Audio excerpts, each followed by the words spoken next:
Hi there, this is part 2 ng ating Get Hired series. So last time we talked about kung paano kayo magre-respond sa Tell Me Something About Yourself. I'm going to roll these out as fast as I could. All of these are answers to really tough job interview questions. And I hope ito ay makatulong din sa inyo. Yung i-discuss natin today is going to be a pair of questions na lagi tinatanong together. Minsan hinihiwalay pero usually talaga sabay ang tinatanong. Ito yung what is your greatest strength and what is your worst weakness. Itong question na ito ay pinadala ni Rainier sa aking Facebook page, and I hope, Rainier, makatulong ito. Hindi na siguro sa iyo kasi I know you have your own job, right? Maybe sa friends mo na lang din. So thank you so much for sending this in. I know na marami tayong matutulungan using this. Okay, so if you want to send your own question or maybe learn more about the things that I discussed, you can go to www.facebook.com/Team Lyqa, TEAMLYQA, or sa ating YouTube channel www.youtube.com/Team Lyqa, TEAMLYQA. So let's get started. Excited ako to teach you a bunch of my tips para sa questions na ito, and coming ito sa aking experience as someone na naghanap ng trabaho and someone din na naging in charge of hiring people. Alright, let's get started.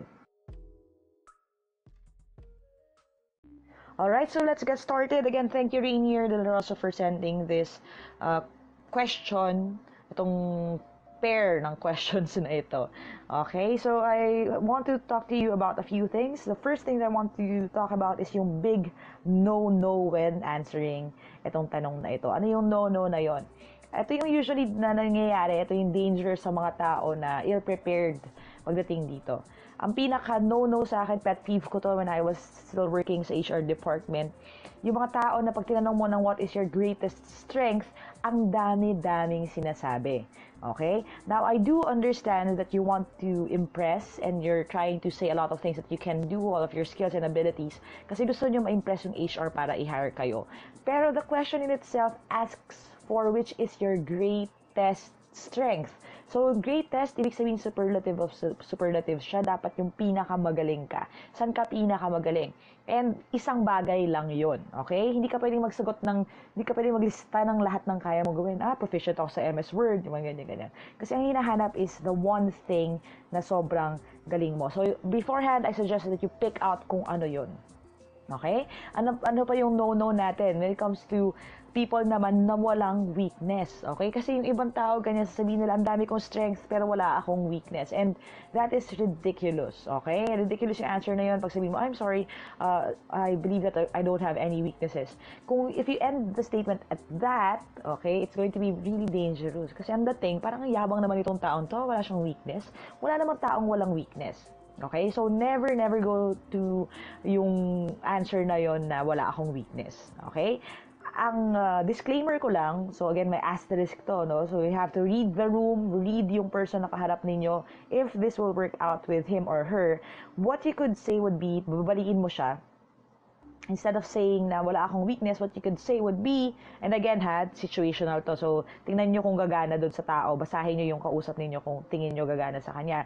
What you could say would be, actually I don't consider any of my traits as weaknesses. I see them as things that I need to improve upon. I believe that you don't really have any inherent weaknesses. There are just things that you have to work harder on, and that's what I plan to do while I'm with your institution. Yung mga ganong mga pakemeng beautycon na sagot, wag lang kayo sisigaw ng I thank you pagkatapos. Pero again, that's very dangerous kasi you're playing with fire. If you answer like that, you may come off as arrogant or as someone na, dali lang, minemorize niya siguro to.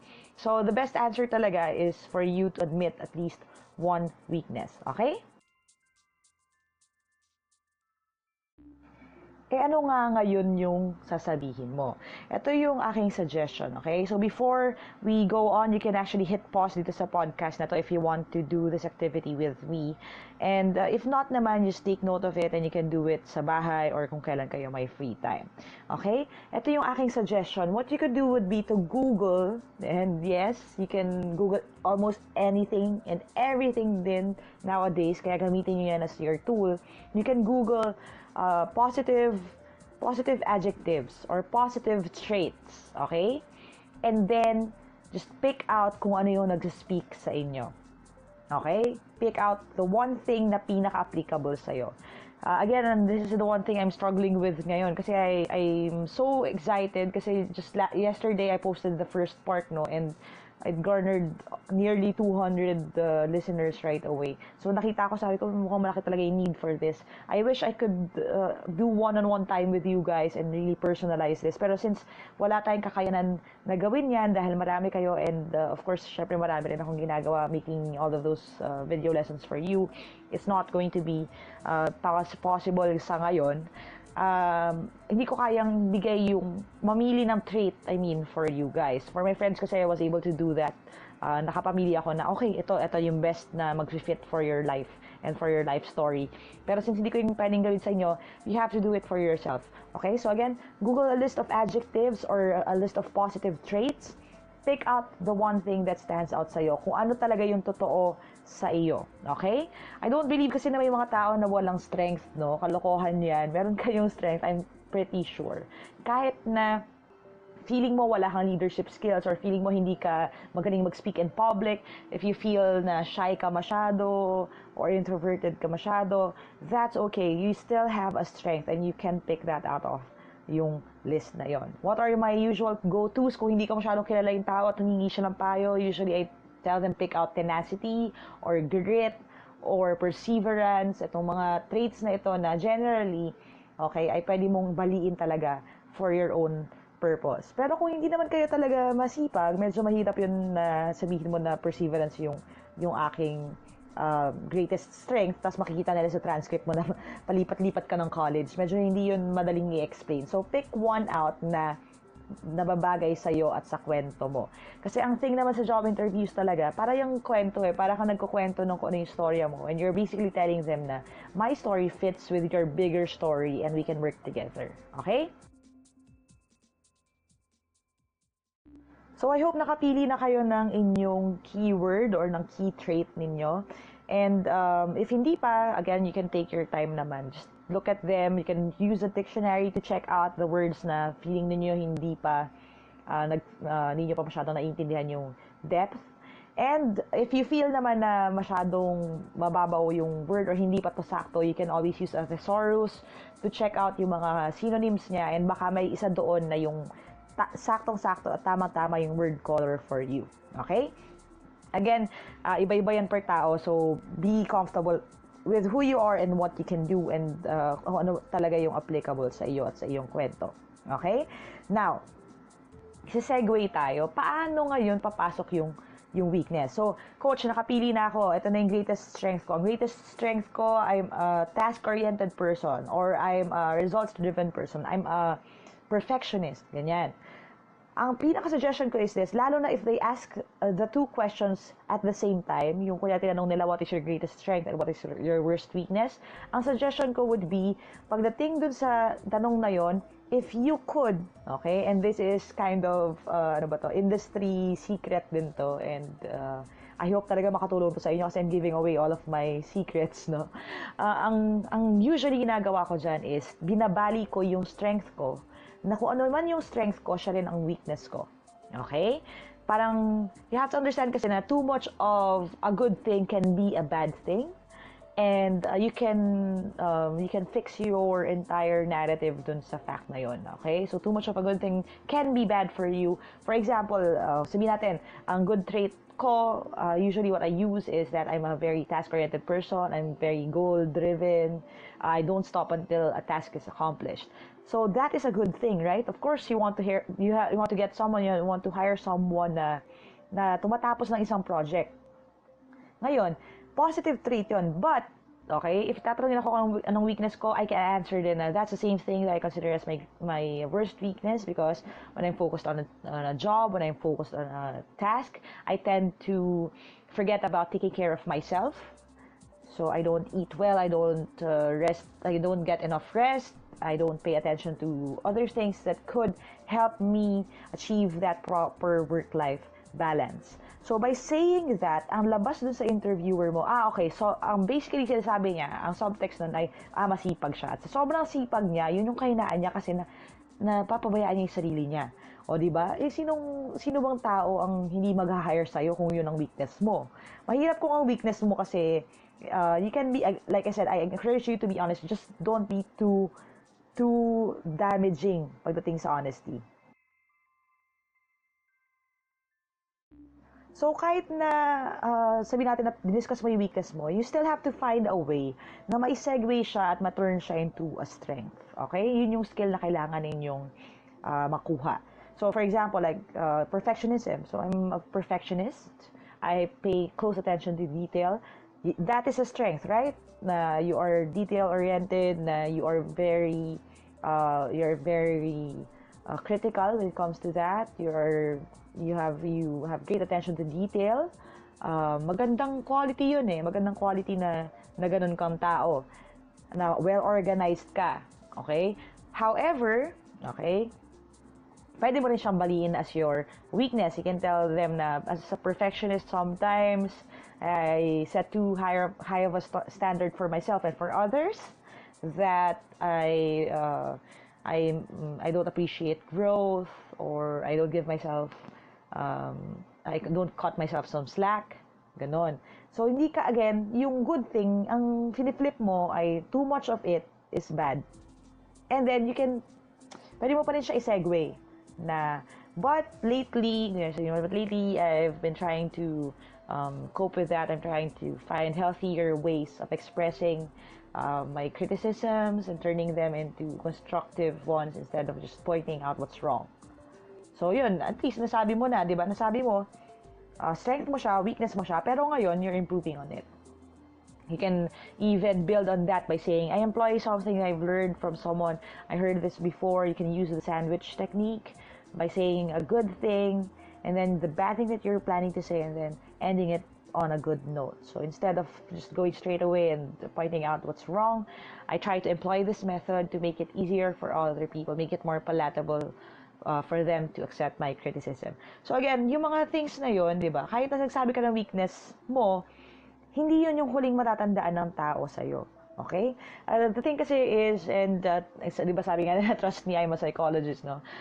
There's something that we call the recency effect. Yung recency effect basically means na yung last thing that you hear is the one thing that you remember the most. So you have to be careful na every time you speak sa interviewer ninyo, you always end the statement on a good note. So kahit na pinag-usapan mo is weakness, hanap ka ng way na yung huling few statements mo, yung huling few sentences mo, which are the ones na matatandaan ng interviewer mo, are actually good. Okay? Ano naman ngayon kung hindi nila sabay na tinanong yung dalawa? Okay? Again, you can pick out kung hindi nyo mabalian ng na gawing weakness yung inyong strength. From the list of positive adjectives, you can also find something there na pwede nyong i-twist into your greatest weakness. Okay? So, it's all about choosing kung ano yung sasabihin ninyo. Now, here's another key point that I want to point out. Ito yung aking tip din sa inyo. Do not focus on skills. Pag tinanong kayo, what is your greatest strength? What is your greatest weakness? Do not focus on skills. Medyo pet peeve ko rin yan. Yung pag tinanong ko, what is your greatest strength? Ang sasabihin I'm really good at Photoshop. Okay? Bakit? Kasi, oo, magaling ka doon. Pero hindi kasi yun trait. It's a skill. Okay? Skill yun, kakayanan. Iba yun sa ugali, iba yun sa trait. Mas lasting yung impression if you talk about a trait or a principle versus just a skill. Kasi, di ba, okay, eto, so, anong substance nitong taong to? Magaling daw siya mag-Photoshop, hanggang doon na lang. Okay? Or kahit sa weakness, sasabihin yung iba, I'm not tech savvy, ganun. Hindi na pwede, okay? Medyo pangit yun, flop yun eh. Ang naglalast na sagot is if you pick out a trait. If you pick out an attitude that you have, something that you believe and hold on to, and something that would help them understand better kung saan ka nila ilalagay na posisyon. Lalo na sa mga malalaking company, and lalo na if you're planning to stay longer sa company na ina-applyan ninyo, you have to imagine this. You are picking out basically a family member. Okay? Ganun ako tumingin, lalo na nung HR pa ako. Iniisip ko, kung itong tao na ito ay nag-fit ba dun sa pamilya namin. Kasi pamilya na kayo existing family na yung kumpanya na yon. So, ang hinahanap talaga nila is someone na pwede kong tanggapin sa pamilya na to who will help us out and will do the least damage. So, yun ang laging konteksto niyan. Iisipin ninyo kung ano yung nag-work. Okay? And again, be very honest doon. Some of the dangerous things that you may want to avoid talking about would be, again, family and the demands of your family. Again, oo, totoo yun. Lalo na if you're, for example, taking care of an older relative. If you say na, my greatest weakness is I cannot do overtime or I cannot stay during the weekends because I take care of an older relative or my lola or my lolo. Even if that's true, okay, you may not want to say that as your weakness. Bakit? Okay? Yung sasabihin natin, kasi nag-aalaga ako ng anak, busy ako, ganun. Kasi again, ito yung mga negative points na agad yan sa'yo. Okay? Nasa interview ka pa lang, nagsaset ka na ng boundaries so kung ano yung pwede na lang hingin sa iyo. Okay? Now, pwede ka naman mag-leave pag nandun ka na, pero hanggang hindi pa, iwasan muna. Okay? So that's it. Let me just sum up the things that I told you about. So when you're asked what is your greatest strength, what is your worst weakness, pick out a positive adjective or a positive trait. Google a list of those and pick out the one that really works for you. Again, another tip, be honest. Make sure that your entire life story mirrors yung trait na yon. So when you're talking about, ang aking positive trait ay grit, endurance, perseverance, then you can twist it, lalo na kung kunyari, you grew up sa isang family na hindi kayo napaaral or you had to be a working student. Perfect yan. Okay? If yung greatest strength is time management, you can use that as an example. So again, make sure na pwede mo siya laging i-connect sa kung ano yung ginawa mo talaga in real life. Kasi baka mamaya magtanong sila ng proof, tapos dahil inimbento mo lang yung strength mo, hindi mo ngayon ma-back upan ng ebidensya. So make sure na totoo talaga siya. Okay? Again, be very honest. Next, if tinanong nila ng sabay, or kahit hindi ka tanongin ng sabay, if you could, it would be best if your strength is actually still your weakness. Okay? Kasi again, too much of a good thing can be bad. Bakit siya ganon? Kasi consistent ka pa rin. And it shows the person na itong trait na to ay really core siya sa iyo. Ang kailangan mo lang hanapin is balance. Ano lang yan, parang kaunting pasikat kasi most of the people na tatanungin nila nito ng same question, iba yung isasagot. So kung kaya mong baliin yan, kaya mo i-explain yung way mo out of it, then plus points yan sa'yo kasi iba tong taong to, iba siya sumagot, iba siya mag-isip, and I like that. Ganun yun yung magiging response sa'yo. Okay?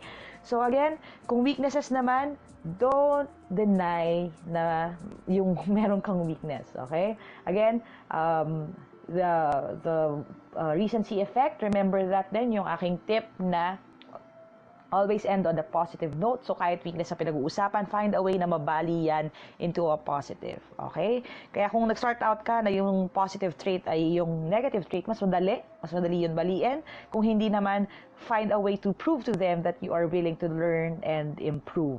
Weaknesses do not stay as weaknesses if you keep working on it. Okay? Again, that last sentence, you can memorize that and actually sabihin nyo dun sa HR ninyo. Again, weaknesses don't stay as weaknesses if you keep working at it. Okay? So, thank you guys. And next time, we're going to answer another one of the questions that you sent in. Excited ako about that. And I may try to get a guest actually for this discussion. So, hopefully, pwede siya at may time siya for us kasi tricky itong discussion na ito. Okay? Excited ako, guys. So, don't forget to follow this podcast para hindi niyo siya ma-miss. Thank you, guys, and God bless you all. I hope you find the perfect job for you. God bless you. And again, if you want more, don't forget to follow me on Facebook, www.facebook.com/Team Lyqa, TEAMLYQA, and on YouTube, www.youtube.com/Team Lyqa, TEAMLYQA. Aja, guys, never stop learning, kaya niyan, and I'll talk to you really soon.